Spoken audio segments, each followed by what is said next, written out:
Hello students, ये आपकी 7th online class है साइंस की।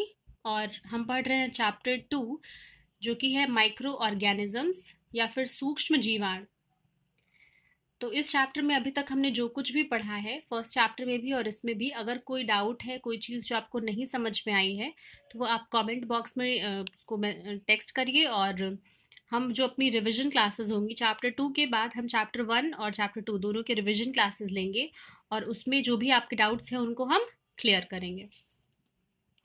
तो आज की क्लास स्टार्ट करते हैं और आज का हमारा पहला टॉपिक है हार्मफुल माइक्रो ऑर्गेनिजम्स, यानी कि ऐसे सूक्ष्म जीव जो हमारे लिए हानिकारक है, जिनसे हमें नुकसान पहुंच सकता है। तो बहुत सारे माइक्रो ऑर्गेनिजम्स जो होते हैं वो ह्यूमन में, एनिमल्स में, प्लांट्स में डिजीज कॉज करते हैं।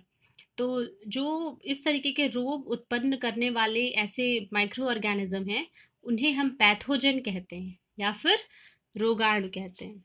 तो हार्मफुल माइक्रो ऑर्गेनिजम्स में पहला जो पॉइंट है वो है पैथोजेंस, यानी कि रोगाणु, या फिर इसको हम हिंदी में रोगजनक भी कहते हैं। ये ऐसे माइक्रो ऑर्गेनिजम्स हैं जो कि मनुष्य में, जानवरों में और पौधों में रोग उत्पन्न करते हैं। अगर बात करें ह्यूमंस की, तो जो हम लोगों में ह्यूमंस में जो डिजीज कॉजिंग बैक्टीरियाज होते हैं या फिर माइक्रो ऑर्गेनिजम्स होते हैं वो सांस के द्वारा या फिर पानी या भोजन के द्वारा हमारे शरीर में एंटर कर सकते हैं और हमें बीमार कर सकते हैं। कई बार संक्रमित व्यक्ति या फिर संक्रमित जानवर जो है, जिसको की कोई बीमारी है, उसके डायरेक्ट कांटेक्ट में आने की वजह से भी हम बीमार हो जाते हैं। तो सूक्ष्म जीवों द्वारा होने वाले ऐसे रोग जो एक संक्रमित व्यक्ति से स्वस्थ व्यक्ति में वायु, जल अथवा भोजन द्वारा कायिक संपर्क फैलाते हैं, उन्हें संचरणीय रोग कहते हैं या फिर कम्युनिकेबल डिजीज कहते हैं। यानी कि कम्युनिकेबल डिजीजेस या इन्फेक्शियस डिजीजेस क्या होती हैं?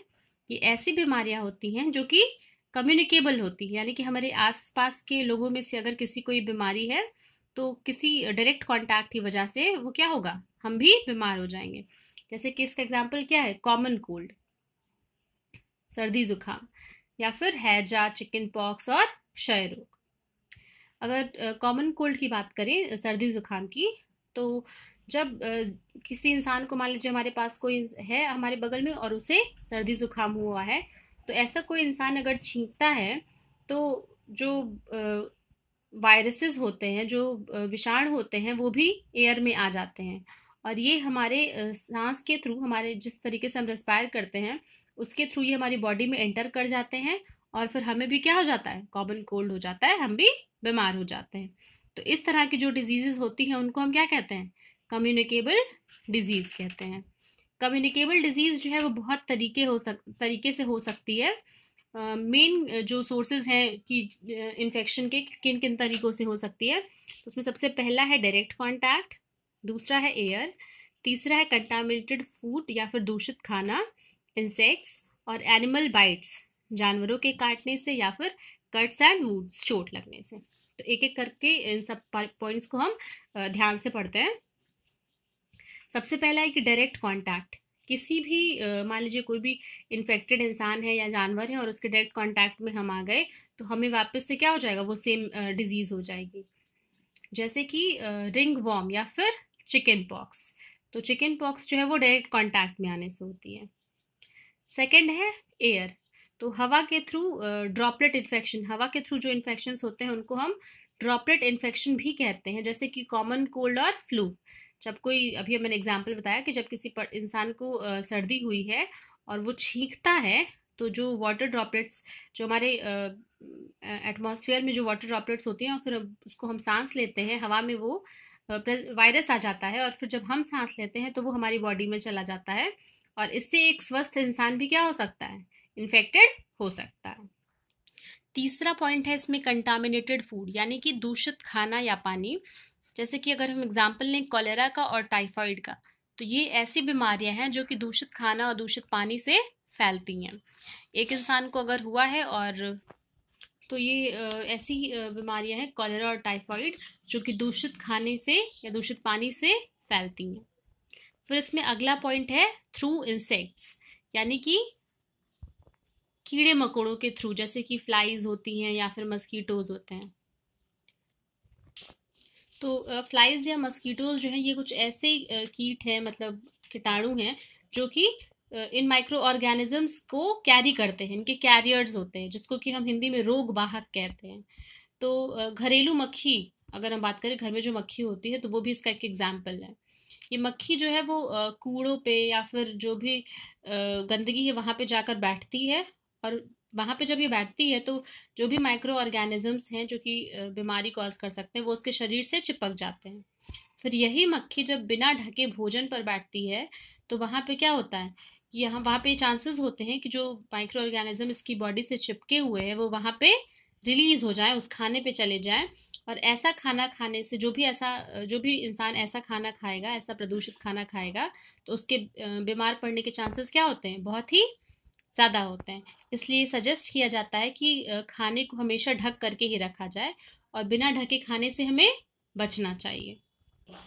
इसका एक और एग्जाम्पल अगर हम लें कि मच्छर, मान लेते हैं कि मच्छर किसी एक बीमार इंसान को काट रहा है, कोई इन्फेक्टेड ह्यूमन बीइंग है और वो उसको मच्छर काट रहा है, तो उस टाइम पे वो जो भी बीमार इंसान है उसके अंदर जो भी माइक्रोब्स हैं वो अपने साथ उसको कैरी करता है, और फिर उस अगर बाद में वो किसी हेल्दी इंसान को काटता है तो ये माइक्रोब्स वहाँ पे जाके रिलीज कर देता है, और फिर एक हेल्दी इंसान भी इस तरीके से क्या होता है, बीमारी से ग्रस्त हो जाता है।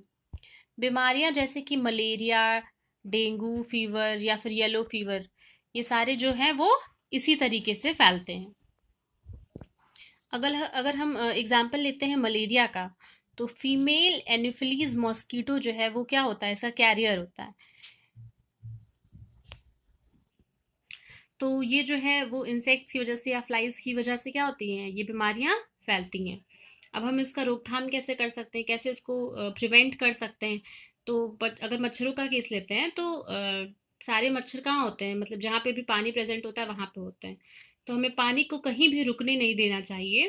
अगर कूलर है, टायर है या फ्लावर पॉट है कहीं पे भी, तो वहाँ पे हमें कोशिश करनी चाहिए कि पानी इकट्ठा ना हो, और वो हमेशा क्या, हमें अपने आसपास की जगहों को हमेशा साफ रखना चाहिए, सूखा रखना चाहिए, और इस तरीके से कि वहाँ पे मच्छरों के पैदा होने से मतलब वहाँ पे मच्छरों को हम पैदा ना होने दें, उनको हम रोक के रखें। तो इस तरीके से वहाँ क्या होगा, साफ सफाई रहेगी, और इस तरीके की जो भी डिजीजेज हैं वो नहीं फैलेंगी। आखिरी पॉइंट इसमें है animal bytes, cuts and wounds. अगर बात करें एनिमल बाइट्स की, तो इसके लिए एक एग्जाम्पल है बीमारी का रेबीज। जो इन्फेक्टेड डॉग होता है, जिस डॉग को ये बीमारी होती है, वो क्या करता है, इस बीमारी को ह्यूमन बींग्स में फैलाता है। तो रेबीज जो है वो एनिमल बाइट से फैलती है। अगला है कट्स एंड वुंड्स। तो कट्स एंड वुंड्स का बहुत ही इजी एग्जांपल है टेटनस। तो इसमें कट, और अगर कहीं पे भी कट लग गया या कहीं पे भी चोट लग गई है तो हमें इसके इंजेक्शंस लगवाने चाहिए, वरना ये बीमारी फैल जाती है। अगर हम बात करें पैथोजेंस की, तो अलग अलग पैथोजेंस अलग अलग तरीके से काम करते हैं। कुछ ऐसे पैथोजेंस होते हैं जिनके पास की टॉक्सिन्स होते हैं, और बाकी कुछ ऐसे होते हैं जो कि किसी सेल या टिश्यू पे पहले अटैक करते हैं और फिर टॉक्सिन प्रोड्यूस करते हैं। इन डिजीजेस के जो सिम्टम्स हैं वो कुछ समय के बाद हमें दिखाई देते हैं, जबकि माइक्रोब्स क्या होते हैं, काफ़ी ज़्यादा मल्टीप्लाई कर लेते हैं अपने आप को, तब जाके हमें इनका जो भी सिम्टम है वो दिखाई देता है। अगला टॉपिक इसमें है इंक्यूबेशन पीरियड। तो इंक्यूबेशन पीरियड क्या होता है, the period between the infection and the appearance of symptom is called the incubation period. यानी कि बीमारी जब हमें होती है, कोई भी इन्फेक्शन जब हमें होता है और जब उसके सिम्टम्स हमें दिखाई देते हैं, उसके बीच का जो टाइम होता है उसको हम इंक्यूबेशन कहते हैं, इंक्यूबेशन पीरियड कहते हैं। और ये सिम्टम्स कैसे हो सकते हैं, ये सिम्टम्स चाहे बुखार हो, हेडेक हो, वॉमिटिंग हो, रैशेज हो, इस तरीके के कोई भी सिम्टम्स हो सकते हैं। एग्जाम्पल्स देखते हैं कुछ। वायरसेस जो होते हैं वो बीमारी जैसे कि इन्फ्लुएंजा या फिर कॉमन कोल्ड फैलाते हैं, और ये बीमारियां हवा के थ्रू फैलती हैं। फंजाई और बैक्टीरिया जो है वो खाने पे ग्रो करते हैं और टॉक्सिक सब्सटेंस रिलीज करते हैं, जिससे कि खाना क्या हो जाता है, खराब हो जाता है। इसको हम फूड पॉइजनिंग भी कहते हैं। हमारे खाने में जो भी मान लीजिए माइक्रो ऑर्गेनिजम्स होते हैं वो कभी कभी ऐसे विषैले सब्सटेंस रिलीज करते हैं, यानी टॉक्सिक सब्सटेंस रिलीज करते हैं जो कि खाने को विषैला बना देता है, विषाक्त बना देता है, जिसको खाने से नॉर्मल इंसान भी, जो मतलब हेल्दी इंसान है, वो भी क्या हो सकता है, बहुत ही बुरी तरीके से बीमार हो सकता है, और किसी किसी केस में डेथ भी पॉसिबल है। तो इसलिए ये ज़रूरी है कि हम जो भी खाना खाएं वो क्या हो, साफ हो और हमारे लिए सेहतमंद हो। बैक्टीरिया अगर बात करें तो बैक्टीरिया जो है वो कॉलेरा, टेटनस, ट्यूबरकुलोसिस और निमोनिया जैसी बीमारी फैला सकता है। प्रोटोजोआ जो है वो मलेरिया और अमीबिक डिसेंट्री फैलाता है। ये सूक्ष्म जीवाणु या माइक्रो ऑर्गेनिजम्स जो हैं वो सिर्फ ह्यूमंस में ही नहीं बल्कि प्लांट्स और एनिमल्स में भी बीमारियां फैलाते हैं। एंथ्रेक्स एक बीमारी है जो मनुष्य और मवेशियों में होती है, और ये भी क्या होती है, माइक्रो ऑर्गेनिजम्स के द्वारा ही होती है। गाय के मुंह में जो रोग है वो भी वायरस के द्वारा ही होता है। और भी बहुत सारे एग्जाम्पल्स हैं, जैसे कि पोटैटो ब्लाइट है जो कि आलू के प्लांट्स में होता है, वो फंगस की वजह से होता है। ग्रेप्स में, रोज में, गूसबेरीज और भी बाकी सारे जो फ्लावरिंग प्लांट्स हैं उनमें फंजाई की वजह से बीमारी हो जाती है। अगर बात करें नींबू कैकर की, ये भी एक बीमारी है। तो ये माइक्रो ऑर्गेनिजम्स जीवाणु की वजह से होती है, और इसके संचरण का तरीका क्या होता है, किस तरीके से फैलती है, वायु के थ्रू फैलती है। गेहूं का rust, that is rust in wheat and other cereals, ये किसकी वजह से होता है, फंजाई की वजह से होता है। एक बीमारी होती है जिसको फूट एंड माउथ डिजीज कहते हैं, जो कि जानवरों में होती है, और ये किसकी वजह से होती है, वायरस की वजह से होती है। तो ये सारी वो डिजीजेज हैं जो कि माइक्रो ऑर्गेनिजम्स द्वारा होती हैं। ह्यूमंस को, एनिमल्स को और प्लांट्स को, किसी को भी माइक्रो ऑर्गेनिजम्स क्या कर सकते हैं, हार्म पहुंचा सकते हैं। नेक्स्ट टॉपिक जो हम इसमें पढ़ेंगे वो है फूड प्रिजर्वेशन। कई बार क्या होता है कि हम खाना खाने के तुरंत बाद हमें ऐसा फील होता है कि हम बीमार हो गए या हम अच्छा नहीं फील करते हैं। अगर ऐसा है तो इसका मतलब हमने जो खाना खाया है वो कैसा था, संदूषित था, यानी कि वो स्पॉइल्ड फूड था। खाने को बहुत ज़रूरी है कि हम साफ रखें, ढक के रखें, और इस तरीके से रखें कि उस पर कोई भी माइक्रो ऑर्गेनिजम्स एक्ट ना करें और किसी तरीके की फूड पॉइजनिंग या और भी तरह की जो बीमारियां हैं वो ना हों। कई बार क्या होता है कि जब फंजाई और बैक्टीरिया खाने के कांटेक्ट में आती हैं तो वो खाने को डिकम्पोज करना शुरू कर देती हैं, और इस प्रोसेस में बहुत ही केमिकल टॉक्सिन्स, बहुत ही विषैली चीज़ें प्रोड्यूस करती हैं, और इससे क्या होता है कि जो हमारा खाना है वो कंटामिनेट हो जाता है, और अब हम उसे खा नहीं सकते, वो कैसा हो जाता है, अनफिट हो जाता है, अनफिट टू बी ईटेन। तो अगर खाना बहुत टाइम तक स्टोर किया जा रहा है तो ये बहुत ज़रूरी है कि उन्हें कीटाणुओं के या माइक्रो ऑर्गेनिजम्स के एक्टिविटीज़ से बचाया जाए। ये माइक्रो ऑर्गेनिजम्स किस तरीके के हो सकते हैं, पहला है माइक्रोब्स, जिसमें कि बैक्टीरिया और फंजाई आते हैं। फिर है इंसेक्ट्स, जिसमें कि फ्लाइज और वीवल्स आते हैं। फिर है रोडेंट्स, जिसमें कि माइस और रैट आते हैं। फिर है नेचुरल केमिकल चेंजेस, जो कि हर समय खाने में क्या होता है, अपने आप से ही नेचुरल तरीके से ही होता रहता है। तो खाने को बर्बाद होने से या खराब होने से बचाने के लिए उसको हमेशा कवर्ड और क्लोज्ड कंटेनर्स में रखना चाहिए, उसको ढक करके रखना चाहिए।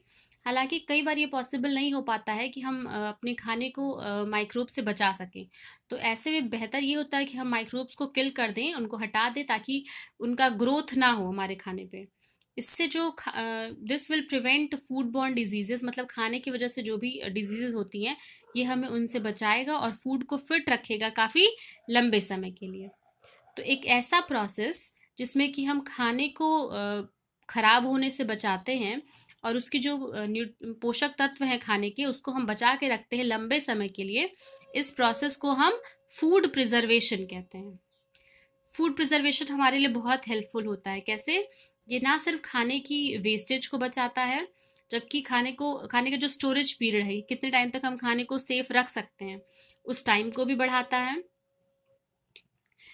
फूड प्रिजर्वेशन की हेल्प से हम खाने को बहुत ही दूर दूर तक, डिस्टेंट प्लेसेस तक ट्रांसपोर्ट भी कर सकते हैं, मतलब खाने को बहुत दूर तक लेके जा भी सकते हैं, बहुत डिस्टेंस तक। और साथ ही साथ ये हमें खाने को उस सीजन में भी स्टोर करने में हेल्प करता है जबकि वो मार्केट में ना हो। मार्केट में अवेलेबल नहीं है, उस सीजन में भी हम खाने को क्या कर सकते हैं, स्टोर करके पहले से रख सकते हैं और फिर हम उस टाइम पे उसको यूज करेंगे। अब हम पढ़ेंगे मेथड्स ऑफ फूड प्रिजर्वेशन, यानी कि किस तरीके से हम फूड को, खाने को प्रिजर्व कर सकते हैं। इसमें सबसे पहला पॉइंट है कैनिंग। तो हम खाने को या ड्रिंक्स को प्रिजर्व करके संभाल के रख सकते हैं, उन्हें एयर टाइट कंटेनर्स में रख के। तो ये प्रोसेस किसको, ये क्या होता है, कैनिंग होता है। सेकेंड है पैस्चराइजेशन, यानी कि पैस्चराइजेशन, इसको हम हिंदी में पाश्चरीकरण भी कहते हैं। तो इसमें क्या होता है कि मान लीजिए अगर हम मिल्क की बात कर रहे हैं तो बहुत सारे बैक्टीरियाज मिल्क में या फिर किसी और लिक्विड में भी, अगर हम उन्हें बहुत ही हाई टेम्परेचर पे हीट करें और फिर जल्दी से कूल कर लें तो वो जो माइक्रो ऑर्गेनिजम्स होते हैं वो उसमें से ख़त्म हो जाते हैं। और इस मेथड से जो जो भी लिक्विड है, जो भी खाना है, उसका जो फ्लेवर है उस पर कोई इफेक्ट नहीं पड़ता है। तो इसको हम पाश्चरीकरण या पैस्चराइजेशन कहते हैं। यानी कि पहले हम बहुत ही हाई टेम्परेचर पे हीट करते हैं और फिर उसको क्विकली कूल कर देते हैं। थर्ड है सन ड्राइंग, यानी कि हम क्या करेंगे, जो भी सब्जियां हैं, इस मेथड में हम सब्जियों को प्रिजर्व करते हैं, जैसे कि कॉलीफ्लावर है या फिर फल हैं जैसे कि मैंगो। तो इनको हम कड़ी धूप में पहले रख देते हैं, ये सूख जाते हैं और माइक्रो ऑर्गेनिजम्स जो हैं वो इस कंडीशन में, मतलब माइक्रो ऑर्गेनिजम्स को ग्रो करने के लिए हमेशा मॉइस्चर चाहिए, तो इस कंडीशन में वो ग्रो नहीं कर पाएंगे और खाना कैसा रहेगा, प्रिजर्व्ड रहेगा। अगला तरीका है सॉल्टिंग का, नमक द्वारा। तो नॉर्मल नमक का अगर हम यूज़ करें तो उसके उपयोग से फ्लैश को या मछली को काफ़ी समय तक हम सेव करके रख सकते हैं। नमक जो है वो माइक्रोब्स के ग्रोथ को प्रिवेंट करता है। अगली चीज़ है पिकलिंग। कच्चा आम या फिर लेमन या फिर सब्ज़ी जैसे कि अनियन, कॉलीफ्लावर, कुकम्बर, इन सारी चीज़ों को अगर हम विनेगर में रखें या सॉल्टी वाटर में रखें तो उसमें माइक्रोब्स का ग्रोथ नहीं होता है और इसको विनेगर में रखने से एक बहुत ही स्पाइसी फ्लेवर भी इन खानों को, इन प्रोडक्ट्स को मिलता है और फिर इसको हम बाकी के फूड के साथ खा सकते हैं। तो this comes in pickling. Next है इसमें एडिंग शुगर, चीनी ऐड करना। तो खाने को प्रिजर्व करने के लिए, जैसे कि अगर हम जैम और जेली के फॉर्म में खाने को रखते हैं तो उसमें हम शुगर ऐड कर देते हैं। शुगर क्या करता है कि सेल्स जो भी हैं, सेल्स उनमें से पानी को हटाता है और मॉइस्चर का, तो जब पानी नहीं रहेगा यानी कि मॉइस्चर ज़ीरो, और जब मॉइस्चर नहीं रहेगा तो माइक्रोब्स का ग्रोथ नहीं होगा, उसमें माइक्रोब्स ग्रो नहीं करेंगे और वो कैसा रहेगा, जो भी जैम है या जेली है वो प्रिजर्व्ड रहेगा for a longer period of time. और लास्ट इसमें 7th पॉइंट जो है वो है रेफ्रिजरेशन। तो अगर हम फ्रीजिंग करें तो बहुत, मतलब जैसे कि कोई भी फूड आइटम है और उसको हम फ्रीज कर रहे हैं, फ्रिज में रख रहे हैं, रेफ्रिजरेशन कर रहे हैं उसका, तो बहुत सारे माइक्रोब्स ऐसे होते हैं कि जो इनका ग्रोथ रुक जाता है।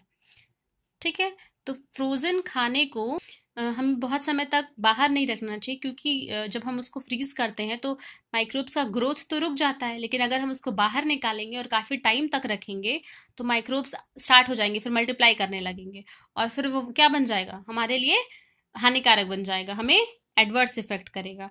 तो इसलिए जो रेफ्रिजरेटेड फूड है, यानी कि फ्रोज़न फूड जिसको हम कहते हैं, उसको हमें बाहर बहुत समय तक नहीं रखना चाहिए।